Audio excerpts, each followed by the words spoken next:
I thought I was alone in the house until my dog started barking at the closet. What I saw inside still haunts me. During a chapter of my life when I was mostly living out of my car and bouncing between places, I picked up work house sitting and dog sitting to make ends meet. It was a pretty easy and flexible way to earn money, and sometimes I even got to stay in gorgeous homes for a few days or even weeks, all while getting paid. That week, I had lined up a house and dog-sitting job in Washington. I arrived there on a Thursday and met the homeowners, along with their dog, a big golden retriever named Apple. Apple was instantly warm and affectionate, and within an hour of me getting there, the couple headed out for their vacation. Once they were gone, I took a little time to walk through the house and get familiar with my surroundings. I was going to be there for nearly a week, so I wanted to feel settled. The house was massive, tucked deep in a remote part of the national forest. I wouldn't be surprised if it was worth over $1 million. Honestly, being there felt almost unreal. That first day was simple. I played with Apple, got a feel for the house, made some dinner, and around 7 p.m., I took her out for a walk. The sun was beginning to dip behind the trees, and the road we followed wound quietly through a forested stretch, calm, still, and just a little eerie. There were no other houses visible in any direction. I brought Apple down the road for about 15 minutes, then turned around and headed back. As we got back to the driveway, though, there was a guy. He was walking down the driveway, and as he passed by me, he kept his head down and didn't say anything. He looked like he was 30-ish, with short black hair and some baggy jeans. Now this was a really long driveway, like it took a whole 3 minutes of walking just to get to the house, but there were no other houses connected to this. So where the hell could he be coming from, other than the house? I hurried Apple up to the home and got us both inside, locking the doors just in case. The only thing I could think of was that he was exploring the woods or something and just happened to pop out by the driveway. Seeing him walking away, though, I hoped that whatever it wasn't something to worry too much about. Nothing else happened that day, and I went to bed that night around 10. This next day, I didn't do much. I relaxed inside with Apple and watched a movie while eating leftovers from yesterday. I felt like staying up late, though, and the house had this really awesome upstairs balcony with a fire pit. So once the sun set, I lit up a campfire and sat on the lounge chair. Apple stayed with me for a while, but she ended up going back inside to lay in her bed. 30 minutes passed, and it was maybe 11:30 when I heard Apple start barking from inside the house. It wasn't just a typical bark, though. It was very sudden and frantic. And knowing she was such a friendly dog, this really caught me off guard. I jumped up from the chair and ran inside. She was still barking, and it was coming from the other side of the upstairs hallway. When I looked down, I saw one of the doors to a spare bedroom was open, and I could see Apple in the room, with her tail between her legs, staring at one side of the room. I called her name, but she just continued to bark. So I hurried into the room. Her gaze was fixed on a door. I could feel my adrenaline start kicking in as I moved toward it and slowly cracked the door open. It was pitch black in there, and I didn't know where the light switch was. But it was a large walk-in closet full of clothes hanging everywhere. And somehow, my eyes locked on a small gap. There was an eye staring right back at me. For a moment, I froze before quickly slamming the door. I heard the soft rustling of clothes coming from the closet just as I grabbed Apple by the collar and bolted downstairs. Without a second thought, I rushed her straight into my car. My hands trembled on the steering wheel as I drove away and quickly dialed 911. The police arrived not long after, and I waited outside, heart pounding, while they searched the house. 10 tense minutes later, they emerged, alone. Whoever had been there was already gone. I gave them all the details I could, including the person I'd seen the day before. But I couldn't say for sure if it was the same guy. According to the officers, it seemed likely that the man knew the family would be out of town and assumed the house would be empty. But what he was really planning to do remains a mystery. Honestly, I don't believe he just broke in and hid without realizing I was there. I'm almost certain he knew I was inside, and that's what truly terrifies me. Thank God for Apple. She sensed something and alerted me. Without her, I honestly don't know how that night might have ended. But first, did you know that 98% of people who watch my videos aren't subscribed? That means you. And yes, I am speaking specifically to you. Probably aren't. So, now would be a great time to leave a like on the video and subscribe. Anyhow, I work maintenance for a small company. Since all of their business is handled during daytime hours, my shift runs overnight. Honestly, I prefer it that way. No staff to work around, and I can get things done without any distractions. It's only a part-time gig, though. I usually clock in around 8 p.m. and wrap up by midnight, Monday through Friday. That night, I showed up a bit behind schedule, but signed in right away and jumped into my tasks. About an hour in, while I was wiping down one of the desks, the phone up front started to ring. The place had been closed for hours, so I ignored it. I didn't have any reason to answer. But a few minutes later, it rang again. Then again, and again. By the third or fourth time, I knew it wasn't my boss or anyone from the company. They would have just called or texted my cell directly if they needed something. It wasn't even close to closing time anymore. Services ended at 6 p.m., and it was already around 9. When the phone rang for the fifth time, I finally made my way up to the front desk and checked the caller ID. All it showed was unknown caller.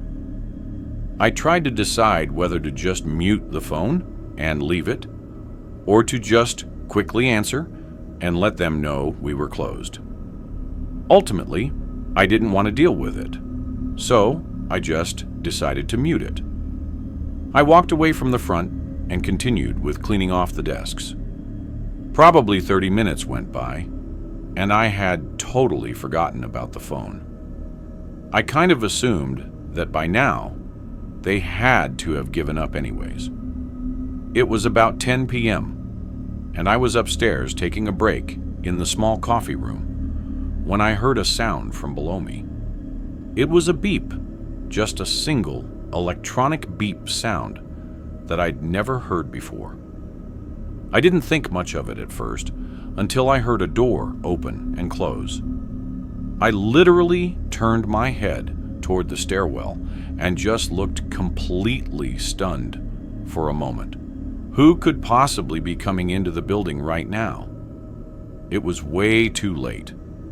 I was a little nervous, but really hoped that it was just a worker that forgot something. I walked up to the open stairwell and listened for a second before calling out, "Hello? Is someone down there?" I heard subtle footsteps abruptly stop as soon as I called out. There was a pause. "Hello?" I said again. My body slowly filled with tension as I started to worry about the possible other scenarios. Then I heard a couple more footsteps getting closer to the bottom of the stairwell. I quietly leaned over and looked down at the doorway. There was a shadow of a man. They were standing still, probably just a foot or two from the entrance to the stairwell. It looked like they were waiting for me or something. After a really unnerving few seconds, I backed away and moved further into the coffee room, then quietly pulled my phone out and called 911. I just hid behind the bar table and whispered to the operator as I stared at the empty stairwell. It only took a couple minutes for the first officer to make it. I heard him come in and yell for everyone to come out. I didn't hear anyone else say anything, and he made it all the way upstairs without seeing anyone. We didn't get any answers until we got hold of the security tapes. Disturbingly, the guy stood at the bottom of that stairwell for several minutes, holding a knife and looking absolutely unfazed by anything. It didn't seem like he came in planning to hurt me. In fact, it looked like he had no idea I was even there. At least, not until I spoke up. But the moment he realized I was in the building, everything changed. You could tell he'd have no problem hurting me if I got in his way. A few tense minutes passed, and just before the officer arrived, he slipped out through the front door. What still baffles me is how he managed to get inside in the first place. That beeping sound I heard earlier, that was the key card scanner. Somehow, he had one. Even I don't have a key card, just an old school metal key. The case is still open, and I'm still working there.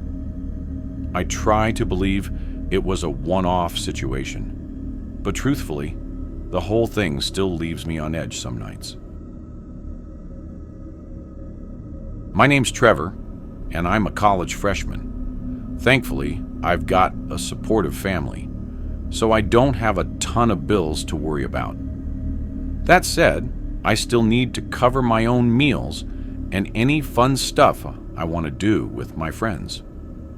To make a little extra cash, I occasionally pick up shifts driving for Uber Eats. I use this beat-up old Honda Accord that probably should have been junked years ago, but it runs, so I make it work. Anyway, I'd been out delivering for a couple hours one night, and around 10 p.m., I grabbed an order from Wendy's. Seemed like a totally normal drop-off. Nothing weird on the surface. The delivery address was about 15 minutes away, mostly along an empty stretch of highway. Eventually, I had to take a turn off onto a gravel road right off the main highway. It led into a wooded area, and with no streetlights anywhere, the place was pitch black. To make things worse, the headlights on my old Honda were ridiculously dim, making it hard to see more than a few feet ahead as I bumped along the road. All I could see was about 10 feet ahead. After a minute, the road stopped very suddenly. I checked my Uber Eats app, and it showed that I'd arrived. However, I didn't see a house anywhere. I stepped out of my car and took a few steps in front of my headlights, trying to see if there was a path or something. I didn't see anything. It was just woods and trees. I started to wonder if maybe I had missed a turn somewhere along the gravel road. I turned back around and opened my car door, but as I was getting in, I spotted a light in the woods. It was just a small, dim light coming from between the trees. It wasn't moving at all, which made me think it might be a porch light. I walked a little bit closer to try and see, but it wasn't bright enough to show anything around it. Literally, all I could see was the light itself. I stood there for a minute, awkwardly holding the Wendy's bag and unsure whether or not to walk up to it. Then it suddenly moved. It went behind one of the trees and either turned off or just stayed behind it because it never showed back up. I was definitely unnerved, like if this was the guy who ordered it, then what was he doing? I took a few steps back toward my car, and that's when I heard leaves crunching from directly in front of me. I could hear it getting closer, but still saw nothing aside from empty darkness among the trees. I dropped the bag and got my car. Here's your script, rewritten with the same meaning, but varied wording and sentence structure. My old beat-up car took forever to start, but once it finally roared to life, I quickly did a 3-point turn and began driving back down the gravel road. As I moved, I caught sight of a man sprinting from the edge of the woods, right into the beam of my headlights, clearly trying to cut me off. Luckily, I managed to get past him before he reached the road in front of me, because honestly, I doubt my car could have stopped or swerved in time. The rest of that gravel road was hauntingly silent. Once I hit the highway, I ended my shift and drove straight home without looking back. Later, I checked Google Maps and saw there were absolutely no houses anywhere nearby. Just an abandoned gravel road that dead-ended in the middle of nowhere. I still don't know exactly what I walked into or how many people were lurking in those woods, but I'm certain I was lucky to get away. If you enjoyed this video, don't forget to hit the like button and subscribe to the channel for more amazing video. Turn on the notification bell so you don't miss any updates. All right, that's it for today. Take care, and I'll see you in the next one.